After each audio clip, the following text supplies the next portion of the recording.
It's Halloween, boys, and you know what that means. Spooky Yuki Halloween YouTube special time. Now, while I consider doing a scariest enemies list, I decided to forego doing a normal, traditional spooky video, direct horror, scariest enemies, scariest levels, stuff like that, and decided to do something just more general, but still festive and fitting of the season. This time, I'm going to be talking of monsters in video games. Monsters are often the driving force of evil within video games, whether it's the bog standard enemies that you encounter or a major force from a large scale boss or a huge villain. Monsters have become an integral part of video games. I'm sure if you look at any genre, you'll find some kind of monster in some kind of game.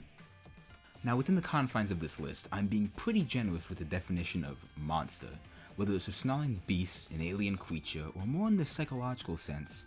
If I think it fits, or if I really find it to be monstrous, I think it can be on the list. Now that we've outlined the rules, I'd say it's time to just jump directly into the shindig, as there's not really much of anything else to go over here. Here are my personal top 10 favorite monsters in video games.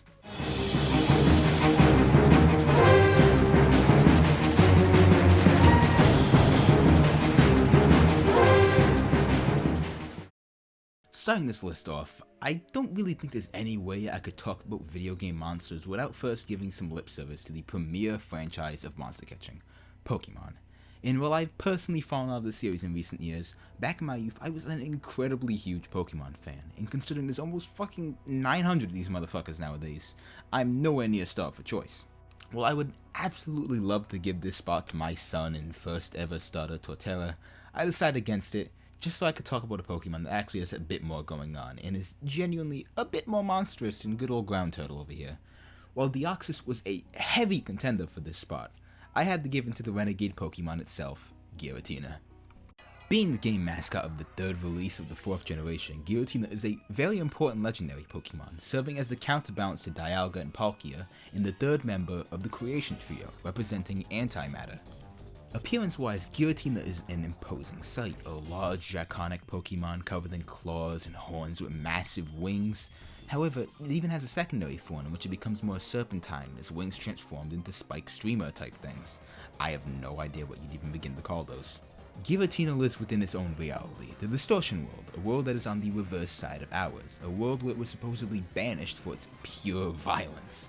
It's essentially a warped, backward-ass reality in which everything is distorted, fucked up, and in complete disarray, from its gravity to its appearance, which its appearance is a strange purplish void with floating rocks and landmasses strewn about randomly. Giratina itself is also incredibly powerful, being able to travel through and control dimensions that are besides those of time and space, passing through dimensions at will, and with it being a ghost and dragon type, it has access to a massive pool of extremely powerful and deadly attacks as well, even having its own unique and incredibly powerful move that I love to spam against my friends, Shadow Force. Its existence and backstory also gives it some extra bounty points for me, with it seemingly very inspired by the story of the Fallen Angel, a being created by Arceus, the Pokemon world's god, before being excommunicated to hell. It has a great design, a cool backstory, and inspirations, and amazing utility in battle. This all edges Giratina into being the perfect start point of the list and one of my personal favorite Pokemon of all time.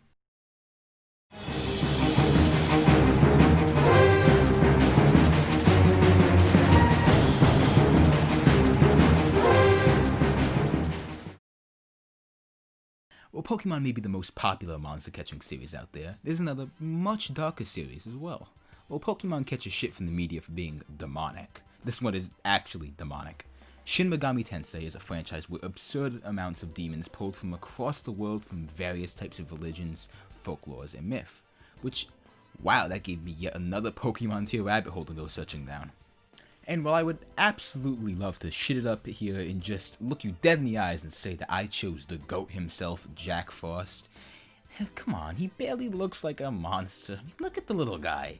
Nah, I wanted to go with something imposing, something with a lot of background and is very powerful. And I found that in the Lord of the Flies himself, Beelzebub. Did I say that right?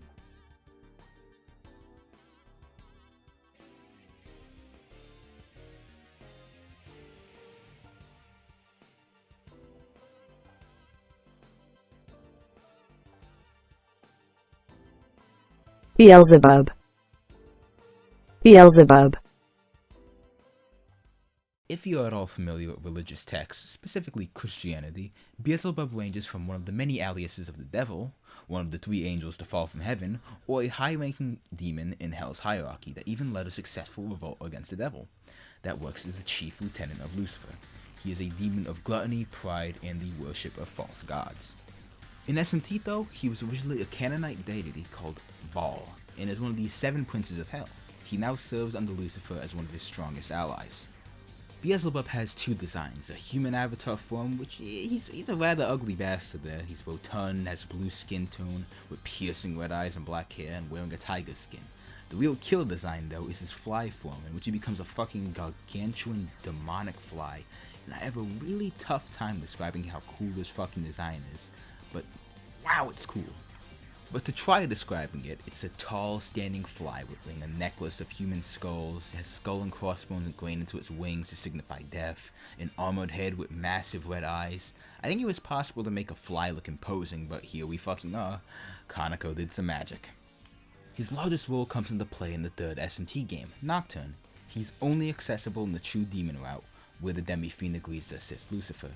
Beelzebub is found residing within the Labyrinth of Mala during the darkest hour. When approached, he expresses his gratitude for you assisting in Lucifer's plans, but also calls you a complete fucking idiot for making a deal with the devil despite having no damn clue the details of his plan. But before giving you his assistance, he wants to test your abilities first. He then transforms into his fly form and engages in a battle with you, and he can totally fuck you up if you don't come in with the correct Magatama equipped, as he's specialized in Death and Almighty attacks, having access to the strongest one of both classes. Death Flies, which has the ability to instantly kill any character that isn't immune to death, which you can imagine is a real pain in the ass. Besides the special ability, he's just a strong opponent in general, with a powerful set of abilities of resistance to physical, ice, electricity, and force skills. After an arduous battle, you'll even be able to summon him as a demon, and he's one of the absolute strongest fucking demons you can access in the entire game. Through his storied religious background, both in real-life religions and fictional, his fantastic design and powerful moveset and pretty interesting boss battle, he lands himself as a firm spot as an excellent video game monster and a standout among the lexicon of SMT demons.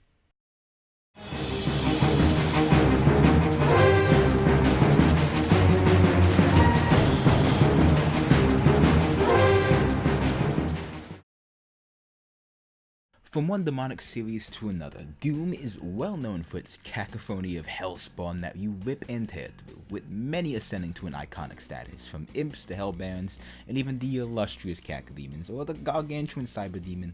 There was no shortage of options, but I'd say that all of them are far too small scale. If we're covering iconic Doom demons, we have to go over the icon itself.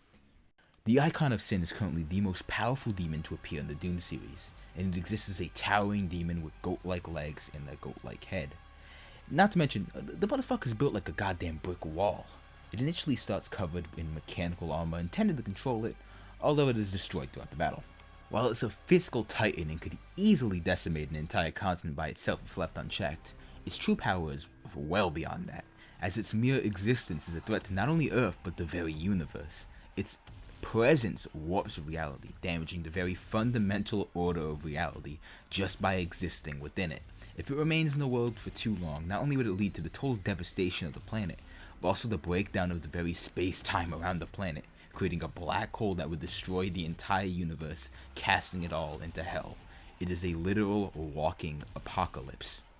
That's not even covering its origin. In fact, this monstrosity wasn't even a demon at first. It was born from the tortured spear of the betrayer's son, which is a topic in of itself.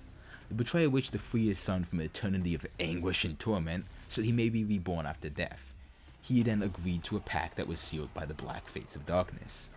But as all pacts from hell tend to go, he was fooled, and his son was reborn not as a human, but as the Icon of Sin. The only thing tying his new existence to his old human life is its human heart. That said heart was destroyed by the Doomslayer, meaning that in its battle, it has been freed of any kind of control, becoming a being of pure, unadulterated, and uncontrolled destruction. Speaking of its battle, wow, what a fantastic fight. The Slayer battles the Icon atop a skyscraper, 2 titans meeting just as it was written. Apocalypse music blares in the background. It's summoning legions of demons, sending off blasts of hellfire and concentrated laser beams. Even fucking meteor showers, and it's just straight up slugging it out with you as you unload every bit of ammunition you have into it before burying the crucible into its head to finish it off. God damn, that's satisfying. The icon of sin is simply iconic, no other way to put it. Its very presence calls for your attention, and the urgency in taking this monster down is unparalleled. A fight for the universe is always an intense one, and this is no different. Godspeed, Slayer, Godspeed.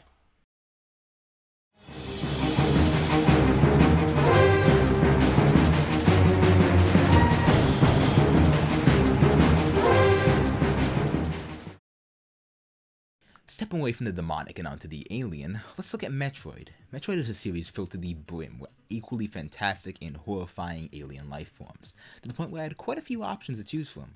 There's the GOAT himself, Ridley, Samus' sworn rival and resident bullshitter in Smash, the titular Metroids themselves, or Dark Samus and all of its unholy destructive potential, but nah, I'm not going with any of them, as my mind was made from the very beginning. If there's one monstrous entity in the Metroid universe I fear more than any other, it's the very beings that the Metroids were created to hunt and destroy themselves. The X-Parasites.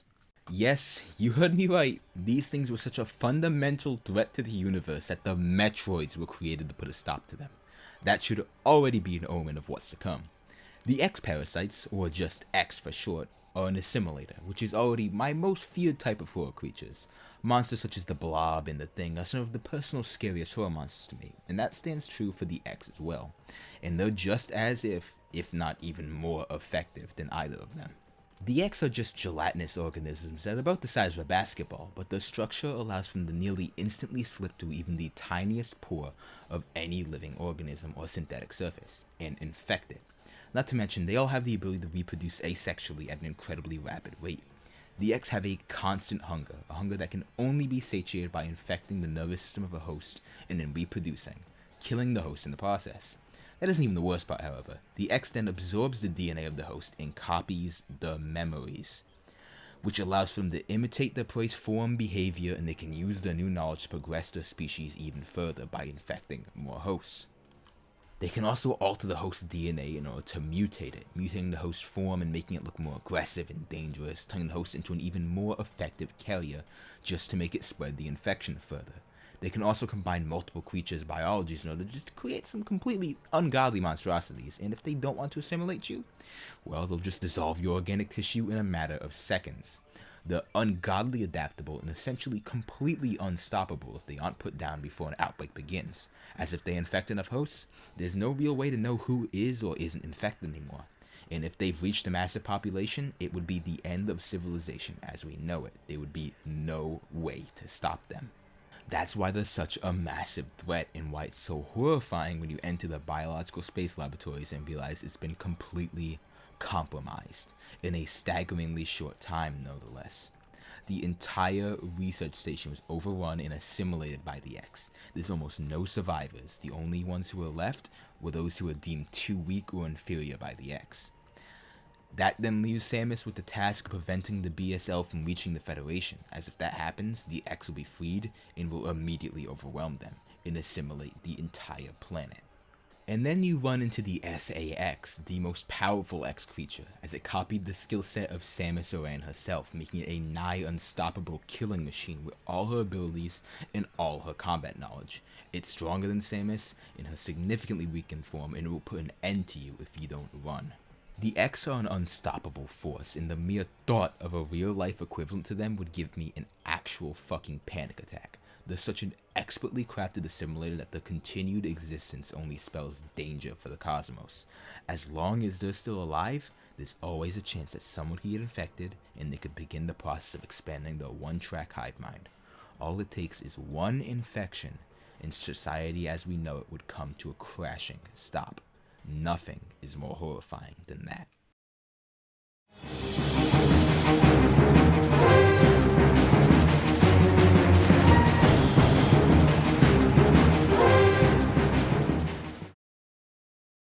Off of the space-time Eldritch horror, here we are, the inevitable Touhou segment, But here's the thing, would saying a Touhou character is a monster be a bit of a stretch? Well, I can see that argument with them being human-like and all.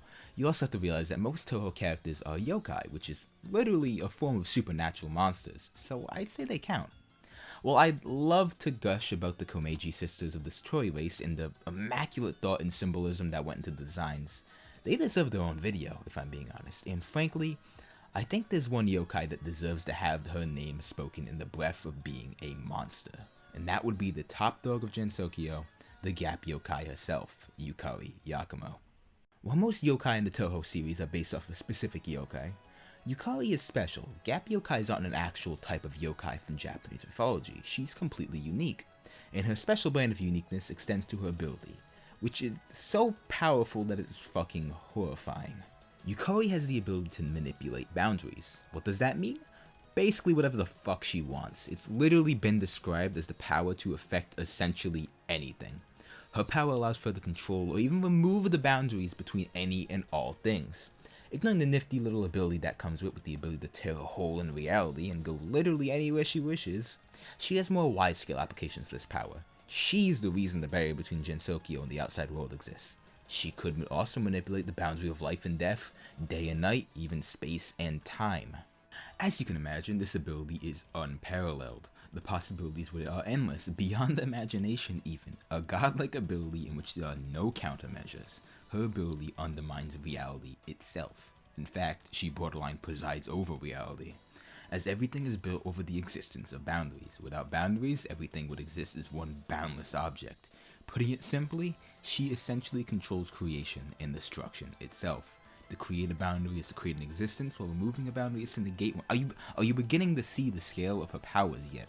Even her specialty gaps are creepy in their own way. They look like she's unraveling reality itself, and within the gaps stares back dozens of blood-red eyes, potentially even hands reaching out as well. God knows what resides inside that hellscape. Well, Yukari does, pretty damn well, I'm sure. Beyond her powers though, Yukari is powerful in another way, her influence. She's one of, if not the biggest figures in Gensokyo, having connections to many of the other largest figures. As well as having been essentially the creator of Gensokyo, her reach is supreme. And despite her immense power and intelligence, she doesn't really like getting her hands dirty, instead preferring to manipulate others for her own gain or to resolve things for her. She's often behind or playing a key role in several of Gensokyo's incidents. She's a looming force with widespread reach, unimaginable power, incalculable intelligence, and is a complete mystery and anomaly. Yukari essentially being the creator and administrator of Gensokyo leaves her in the task of many things as well. Besides just maintaining the Hakuei barrier, she also has to keep the population of the yokai that live in Gensokyo taken care of. And plenty of them are human eaters, so as a near godlike entity with the ability to blink something to a different realm in the literal blink of an eye, what is she to do? Well, she's the one responsible for snatching humans from the outside world and bringing them into Gensokyo, in which most of them are devoured by yokai to keep the status quo going, sending God knows how many humans to a death, all in the service of keeping Gensokyo running. If she really wanted to, she could single-handedly wipe out any opposition with the flick of a wrist, but she doesn't, and that's largely why I don't really want to put her any higher. She's a docile and benevolent type of monster, not really going out to cause mayhem or generally even acting like a monster. She only acts if it advances her agenda or if it's to protect Gensokyo, which by all pretenses is her realm. And if you pose a threat to her home, God help you.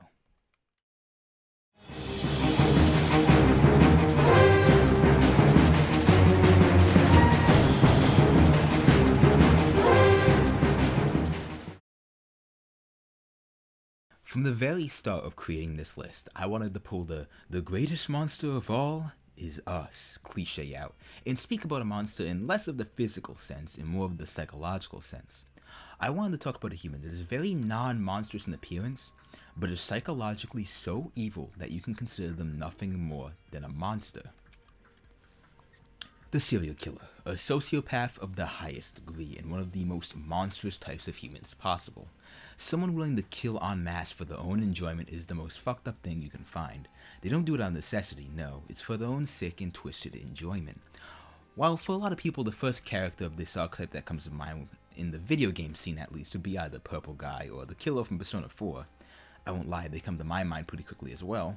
Ever since I played RGG Studios' fantastic Yakuza spin-off on release day, No other serial killer has left a bigger impression on me than the eye-gouging menace of the Judgment, the Mole. Now this should be obvious as I just said, but this is an incredible warning. Judgment's a very story-heavy game, and they don't play the hand on who the killer is until the final few chapters of the game. And I think its story and reveal is absolutely amazing, and I don't want to spoil it for anyone. So if you are interested in playing Judgment, or the Yakuza franchise, or in the middle of playing it at all, please skip to this timestamp to avoid any spoilers related to the killer and who it is. But if you either don't care or already have played Judgment, just continue ahead and keep watching. That's all. That's your little spoiler warning.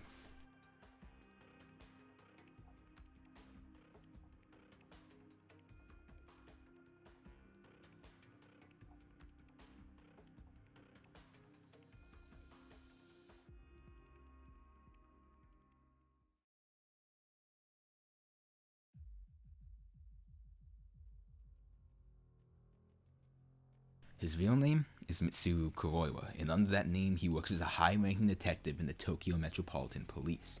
He's a corrupt cop, and he utilizes his position in a very gross abuse of power. Not only is he a police informant, but he's also a fucking serial killer. Often he'd be handling the cases of his own murders as well, putting him in the perfect position to get away with his crimes. His dual personality of a straight-laced cop and a trained serial killer is stark as well, as you see him multiple times throughout the game, hounding you as any cop would, and even attacking Yagami psychologically, tormenting him with knowledge of his past failures. But as soon as the cat is out of the bag and you know he's the killer, his personality switches and his true nature is shown.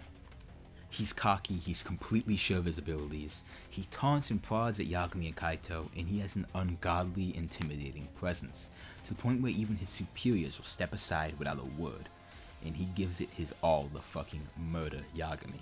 In combat, he's a fucking beast too, rivaling Yagami in nearly every way. He's trained in assassination techniques, a scarily accurate shot, and very skilled with weapons, able to use even a simple ice pick as a deadly tool, laughing maniacally and giving death stares and smirks all the way. Even his heat aura color is a sign of bad things, being purple, the color of death in Japan.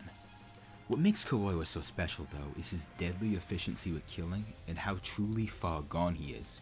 He's so goddamn good at his job that he was able to form an execution by beating a man so efficiently that it looked like he died from a drunken brawl. He's killed several before the game began, and he's already killed several more throughout the game itself. And he's completely whooped the asses of Kaito and Higashi without a sweat, who you know they are very capable people. He is a fucking threat through and through. His commitments to his killings though is what truly pushes him to this spot. In his final confrontation against Yagami, he truly believes himself to be the good guy in this situation, that every single killing he has committed will not only be null and void, but he'll be showered in praise when they finish the cure for Alzheimer's, and he will not stop killing until the cure is complete. The look in his eyes tells you everything you need to know. He's fucking insane, and if you don't put a stop to him now, God knows how many more he'll kill. It sends fucking chills down my spine. Kuroiwa is the epitome of a horrifying serial killer. Cunning, skilled, in a position of power, efficient, and deadly. He'll kill you and then leave your body in a ditch without a second thought, and his willingness to end innocent lives for his cause is staggering. He's easily one of the most monstrous humans I've ever seen, without a doubt.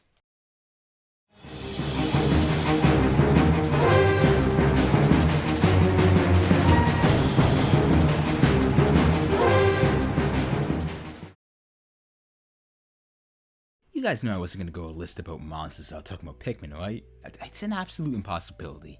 I absolutely adore the world of Pikmin and the array of creatures that PNF 404 holds, due to the unique designs, fun implementations in the game, or just how well they fit into the world biologically and ecologically.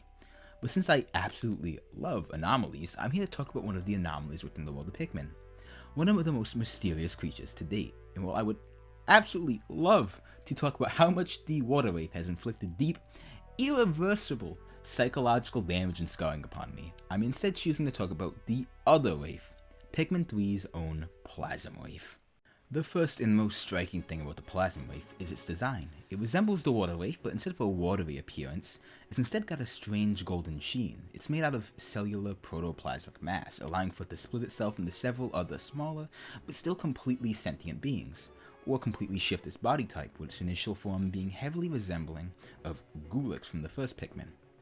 However, this creature took a very strange interest in Olimar, to the point that it abducted him and held him hostage, acting playful with him and treating him in an almost motherly fashion. However, if he ever tried to leave, the creature would become furious and would turn on the forced sleep function to his suit, dragging him back to its cave, forcing Olimar into an inescapable loop with no way to save himself. With his suit's breathable air reaching its limit, he could very well die. Why the Wraith had such a strange fascination with Olimar is never fully explained, but there's a very strong ongoing theory that I'm almost certain is true and makes the Wraith a much more implicitly horrifying creature. That would be the theory that the Plasm Wraith is an Umibozu. Umibozu are a yokai from Japanese mythology, the sea spirits that appear from the ocean to a ship at night during a calm sea, and then drown all the sails on the ship or outright destroy it, never relenting until the captain is dead. There are very few ways to escape an Umibozu, making them generally a very feared and popular yokai legend. How does this apply to Pikmin though? Well, look at it this way. Olimar is essentially the sailor of the SS Dolphin, his spaceship, and in every single Pikmin game, something happens to make him, or in 3's case, the crew of the SS Drake, crash land onto the planet. Whether it be a meteor or some unseen tree or literally just a completely unknown force, something drags you to PNF 404 if you get even remotely close to its vicinity. 3 times now Olimar has found himself stranded on PNF 404, and all 3 times he's met a Wraith-like creature. Gulix, the Water Wraith, and now the Plasm Wraith. And this time the Plasm Wraith has him in his grasp and refuses to let him go, treating him as if he's the treasure of a ship, guarding him with its life, or alternatively, is tormenting him mentally, toying with him in a constant game of back and forth, all while watching him slowly die. Looking at it through this lens, the Plasm Wraith turns from just a strange, anomalous creature that doesn't fit in, to a malevolent entity intentionally dragging any passing ships onto its inhabited planet in order to strand them, capture them, and inevitably kill them. This casts an even creepier undertone to the entire series, a franchise that already had plenty of creepy undertones, and I am all fucking for it. Very interested to see if this is developed in a future entry.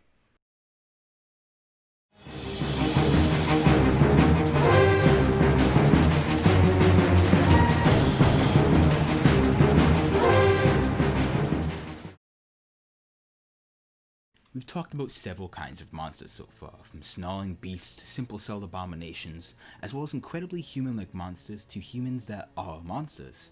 But how about we talk about an entire society of monsters, a straight-up legion of beings that want nothing more than the complete annihilation and destruction of everything in their path, and they will stop at literally nothing to bring about the doom of whatever they set their beady little eyes on.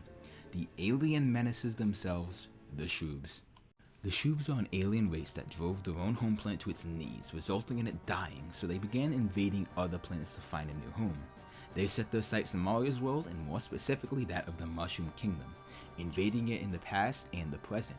They're a very advanced society, with various forms of advanced weaponry from ray guns to UFOs, and they have entire plans set up in order to most effectively dominate and assimilate the planet, from creating factories to protecting vital operations. They're not just heartless, they're an intelligent and incredibly dangerous and effective military force.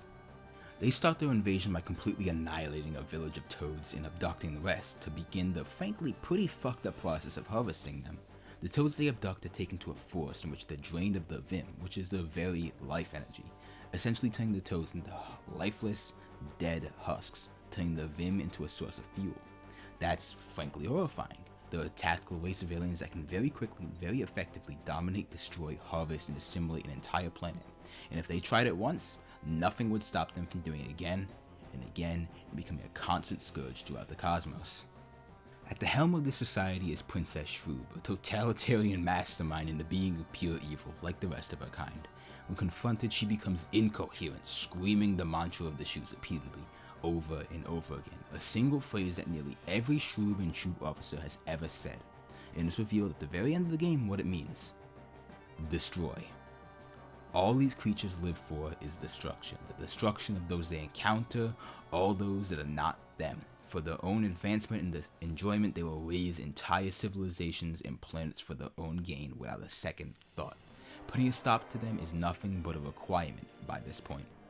And Princess Shroob isn't even the leader of her kind, no. That's the job of her older sister, the elder Princess Shroob. She's even capable of human speech, the only one in her species that's shown the capability to do so, and all that's on her mind is killing the bros for them daring to kill her sister. She's a complete and utter monster, borderline mindless, charging at you with a full strength without any consideration, even turning into an abomination in her attempts to kill you. The Shoob's undying loyalty to the queen and lust for destruction can be seen when they literally line up to be shot down in a suicide bomb ring, just for an attempt at hurting the bros. Their lives are meaningless to the cause, and they're more than willing to throw them away. And when she's defeated, she dies swearing death upon the bros, promising that the Shoobs will return, and when they do, they will dance upon the burned remains of the Mushroom Kingdom.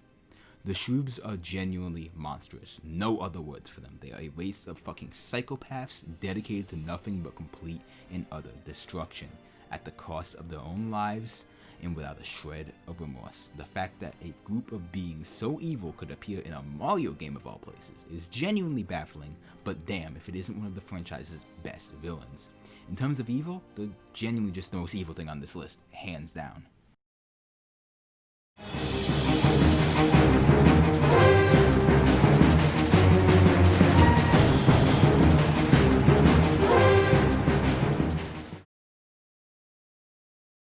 Me being the Kirby lore meister that I am, talking about Kirby on this list was a fucking inevitability, let's be honest. And if I'm being frank, I won't even bullshit this time. I've already talked about it several times. Nothing else but Void fucking Termina could make this list. Void Termina is the greatest entity and biggest threat we've seen to date in the entire goddamn Kirby series. It's such a threat that it had to be sealed away by 4 heroes, one of which was fucking Galactonite. And it could destroy everything without a second thought. It's literally known as the Destroyer of Worlds. Void Termina is the god of the Jambastian religion, and it exists as the reincarnation of Void, using negative energy and darkness, and its purpose is that of destruction of all creation. Its own theme having the unsung lyrics of it crushing the stars, lying waste to planets, and destroying everything in its path. It appears as a massive humanoid figure that's honestly built like a fucking gorilla. Look at this Donkey Kong ass motherfucker. Those limbs are built to crush stars. Adjoined on its face is a strange heart-shaped bird-like mask, and it can also transform into a bird-like form with giant crystalline wings that are reminiscent of Zero 2, and its lower half becoming a large tail made of hearts. Within its core, however, it initially starts as a strange, fleshy orb connecting across its insides, but once destroyed, its essence, Void Soul, is released, which very closely resembles Kirby, even down to its face being exactly Kirby's and its color being a pinkish hue, tying Kirby to this beast. And if I'm being honest, I don't think there's much else I can add to the topic of Void that I haven't already gone over in my 2 previous Kirby lore videos, without becoming repetitious, so please check this out for the full scoop on Void. But to summarize, Void Termina poses such an instrumental and massive threat to the Kirby universe that is outstanding. It has some of the most intricate and deep lore in the entire series, is heavily implied to be the originator of nearly every other major monster in the series, from Dark Matter to Zero and so on, and even potentially the origin of Kirby as well. Its mere reveal created such an irreversible shockwave and revelations within the Kirby community that we're still recovering from them. It was such an important and a landmark creature that I had to include it off of that basis alone, but everything else regarding it, from its theme, design, presence, fucking phenomenal fight, lands it as number 2 on this list. And that's just talking about Void Termina, never mind its originator, Void, which is a whole other can of worms in of itself. Only one other monster in video games can rank above it for me, and ironically enough, it also comes from my favorite franchise of all time. But before we go over that, I should mention my honorable mentions first. Deoxys nearly stole the number 10 spot due to its intriguing design and backstory and captivating lore. Chaos from Sonic Adventure is a classic video game monster that I'd be remiss to not mention. The waterway from Pikmin 2 has left me with irreversible trauma, and as I said before, the Komeiji sisters almost landed on this list as well. As for franchises I haven't mentioned at all, Terraria has so many cool monsters I actually couldn't name them all. If he counts, King K. Rool is pretty fucking goated. I should mention here that I actually haven't played any Resident Evil game except a little bit of Revelations 2, but I consider Mr. X and Nemesis to be very cool from what I know of them. I also have very little experience with Monster Hunter, but that series has a lot of really cool monsters from the experience I do have with it. Gygus was very close to making this list if I'm being honest. Consider him the unofficial number 11, but I feel like he's been talked about a lot more than most of what I mentioned on here, so I decided to leave him out because of that. And there's also probably a lot of other monsters that just completely slipped my mind right now, but that's enough. That's all the honorable mentions I have. Now let's get on to the finale. It's time to end this massive video.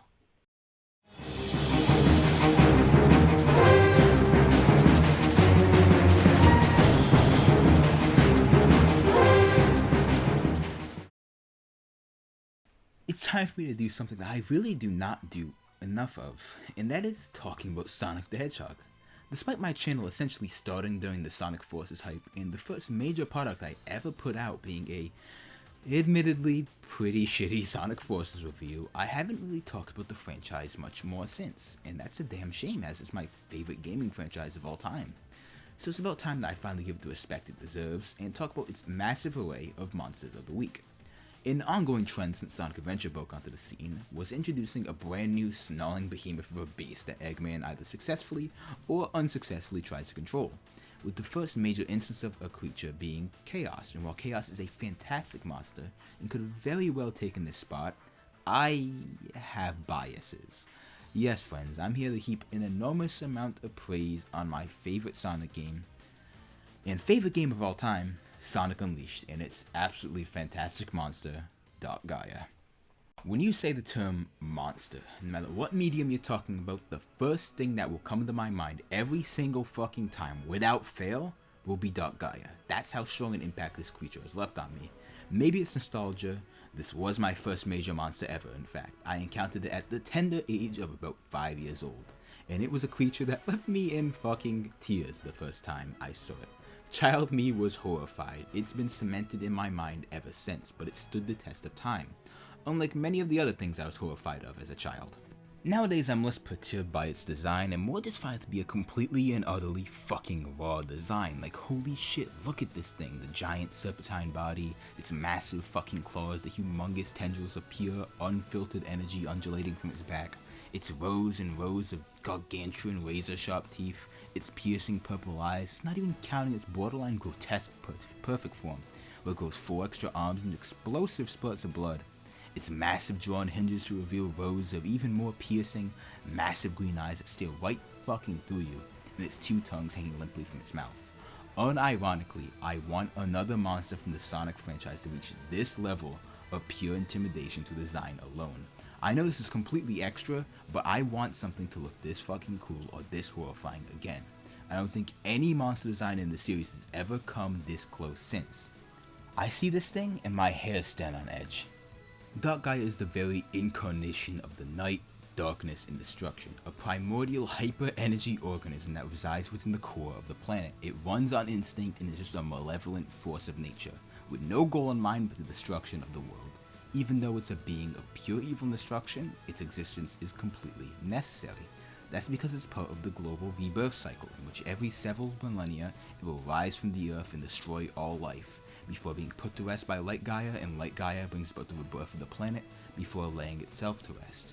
They symbolize the very nature of the conflict between light and dark. Without one, there cannot be the other, and they exist for the purpose of counteracting one another.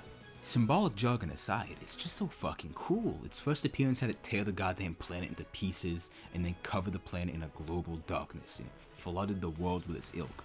When you finally see it at the end of the game after it's been built up for so long, the first thing it does is slap Eggman out of the way like a wet tissue paper and rip the werehog from out of Sonic in immediate power play. And that's not even talking about its fight. You fight Dark Gaia in the fucking core of the planet, with magma and fragments of the earth surrounding the battlefield as you engage in a goddamn kaiju slugfest before Sonic goes super and takes down the behemoth himself, headshotting the motherfucker in the dome piece right in its eye just to put it down for good. God, this fight is so good.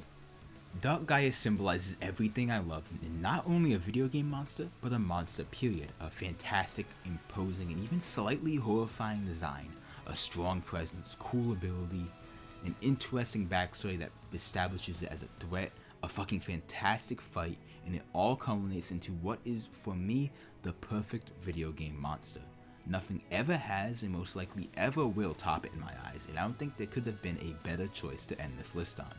This was Kirbonic Pikmin, and I hope you enjoyed this countdown. It's the first one I've done in a very long time. If you'd like to see more countdowns, please let me know down below. I hope you all have a good one, and I'll see you next time.